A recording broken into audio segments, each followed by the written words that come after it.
ভূমি মালিকদের জন্য দারুণ সুখবর।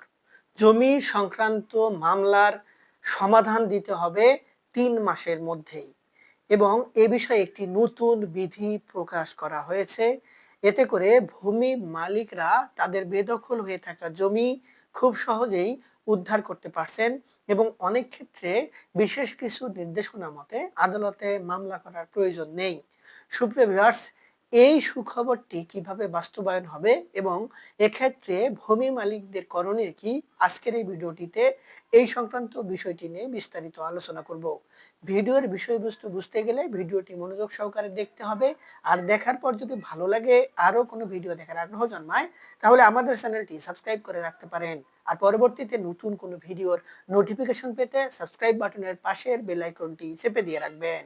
আসসালামু আলাইকুম সুপ্রিয় ভিউয়ার্স, আমরা যারা জমির মালিক কিন্তু জমিতে ভোগ দখলে যেতে পারছি না, কিংবা আমাদের মালিকানাধীন জমিগুলো কোনো ব্যক্তি অবৈধভাবে দখল করে রেখেছে কিন্তু দখল ছাড়তে চাচ্ছে না, তারাই শুধুমাত্র ওই সকল সমস্যার যন্ত্রণা কতটুকু সেটি উপলব্ধ করতে পারি। বাকি সবাই শুধু পরামর্শ দিতেই পারে, যেমন আমিও।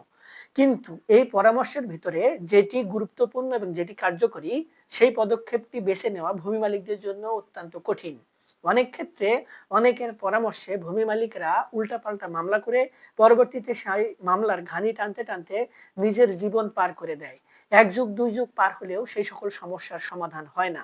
এক্ষেত্রে ভূমি মন্ত্রণালয় এবং সরকারও বিষয়টি সম্পর্কে অবগত। এজন্য সরকার থেকে বারবার কিছু পদক্ষেপ গ্রহণ করা হলেও সেগুলো কার্যত কোনো কার্যকরী ভূমিকা পালন করতে পারে নাই। এর পেছনে রয়েছে অনেক কারণ। এর মধ্যে উল্লেখযোগ্য হচ্ছে, আমরা যারা ভূমির মালিক তারা সঠিক পদক্ষেপ গ্রহণ না করা, সঠিক নির্দেশনা না মানা এবং যাদেরকে এই সকল দায়িত্ব দেওয়া হয়েছে তাদের দায়িত্ব পালনের যে উদাসীনতা সেটি। এক্ষেত্রে যারা অবৈধ মালিক তাদেরকে উচ্ছেদ করার জন্য যদি কোনো ব্যক্তি তড়িঘড়ি করে, লাঠির জোর ব্যবহার করে কিংবা জোর করে উচ্ছেদ করে, তাহলেও হিতে বিপরীত হতে পারে।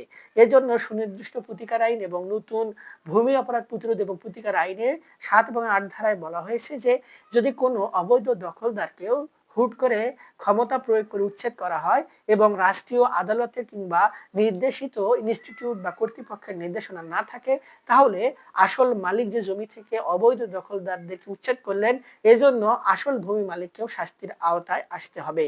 সুপ্রিয় ভিউয়ার্স, তাহলে এই যারা বৈধ মালিক অবৈধ মালিকদেরকে উচ্ছেদ করে জমির ভোগ দখলে যাওয়ার জন্য কি পদক্ষেপ গ্রহণ করবেন? এজন্য সরকার বলে দিয়েছে বেশ কয়েকটি পদ্ধতি। যদি ওয়ারিশান সম্পত্তি হয় এবং অন্য কোনো সহ অংশীদার বা সহ ওয়ারিশ যদি তার সম্পত্তির ভোগ দখল বুঝিয়ে না দেয় বা বিভিন্নভাবে টালবাহানা করে, তাহলে সেক্ষেত্রে বঞ্চিত ওয়ারিশরা তাদের বৈধ ওয়ারিশান সম্পত্তির ভোগ দখল ফিরে পাওয়ার জন্য বা তাদের ন্যায্য হিস্সা বুঝে পাওয়ার জন্য আগে আদালতে বাটোয়ারার মামলা করতে পারতেন। এখন নির্দেশনা হচ্ছে আদালতে সরাসরি বাটোয়ারার মামলা করা যাবে না।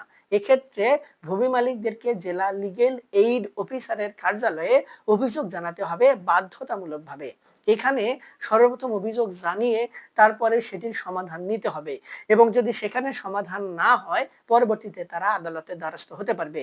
এখন এই লিগ্যাল এইড সেন্টারের আবেদনের প্রক্রিয়া হচ্ছে, এখানে কোনো মামলা করার প্রয়োজন নেই, কোনো ধরনের টাকা পয়সা খরচ করার প্রয়োজন নেই। এই লিগ্যাল এইড সেন্টার হচ্ছে অল্টারনেটিভ ডিসপিউট রিসলিউশন বা বিকল্প বিরোধ নিষ্পত্তির একটি ব্যবস্থা।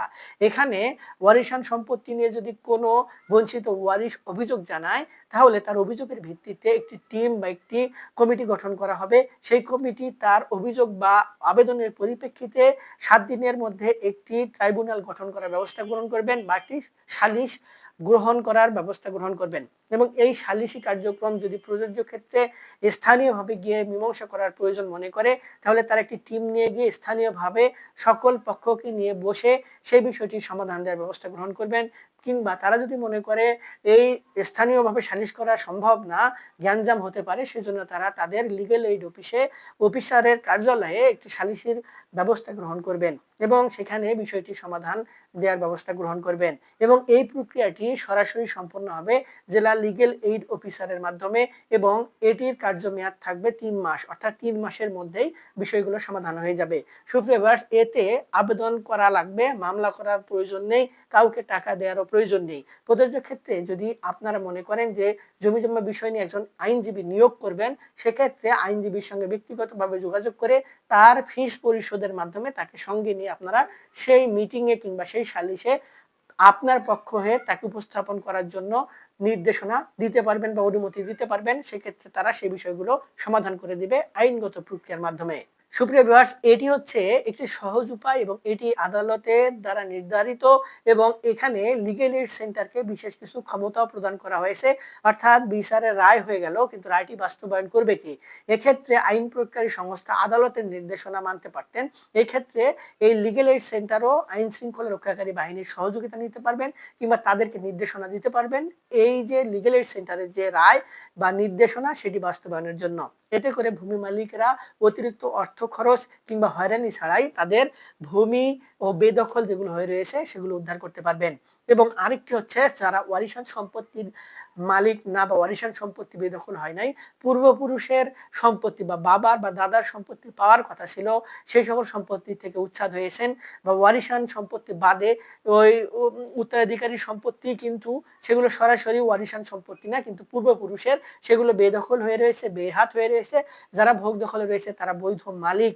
এবং এক্ষেত্রে আপনার পর্যাপ্ত পরিমাণে ডকুমেন্ট রয়েছে যেগুলো দ্বারা প্রমাণ হয় আপনি জমির বৈধ মালিক।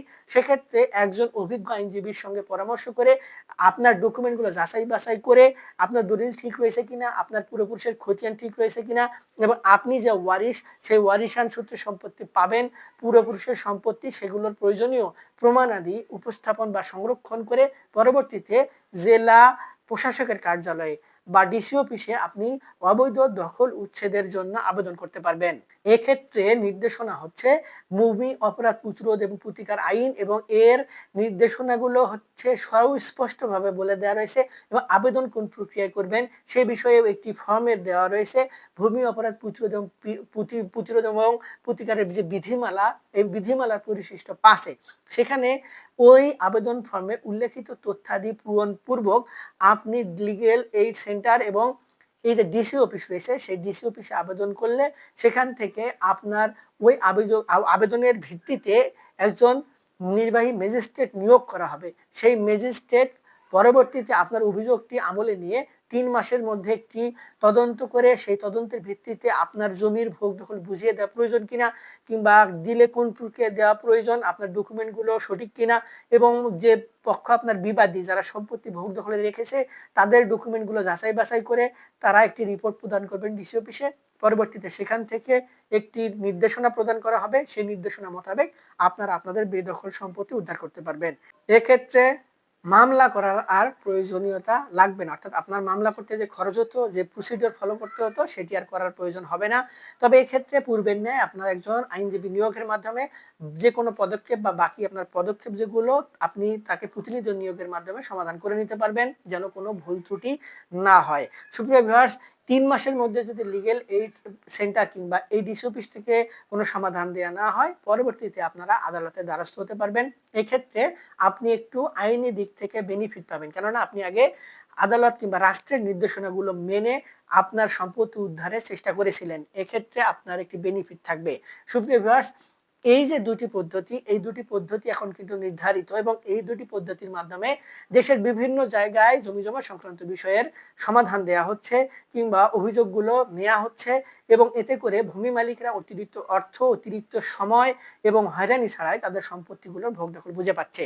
সুপ্রিয় ভিউয়ার্স, এই যে প্রক্রিয়া, এই প্রক্রিয়ার মাধ্যমেই কিন্তু সেগুলো সম্ভব। তবে এই প্রক্রিয়াগুলোর যে কার্যপ্রণালী এটি কিন্তু একটু জটিল। এই প্রক্রিয়ার কার্যপ্রণালীগুলো নিয়ে আমরা এই ভিডিওটিতে এই বিষয়গুলো নিয়ে আলোচনা করতে পারলাম না। সেহেতু এই বিষয় নিয়ে যদি আপনারা জানতে চান কিংবা কিভাবে করবেন সেই বিষয়টি নিয়ে আমাদের থেকে ভিডিও চাইলে কিংবা পরামর্শ চাইলে আমাদের ভিডিও নিচে কমেন্ট বক্স রয়েছে, সেখানে কমেন্টস করবেন। আমরা আপনাদের সঙ্গে সে বিষয়গুলো শেয়ার করব। এই সংক্রান্ত বিষয় ছাড়াও আরও কোনো বিষয় নিয়ে জানার আগ্রহ থাকলে ভিডিও নিচে কমেন্ট বক্স রয়েছে, সেখানে কমেন্টস করবেন। আমরা আপনাদের সঙ্গে যোগাযোগ করে আপনার সমাধানটি দেওয়ার চেষ্টা করব। আজকে এ পর্যন্তই, দেখা হবে সামনে নতুন কোনো ভিডিওতে। ততদিন পর্যন্ত ভালো থাকবেন। ধন্যবাদ।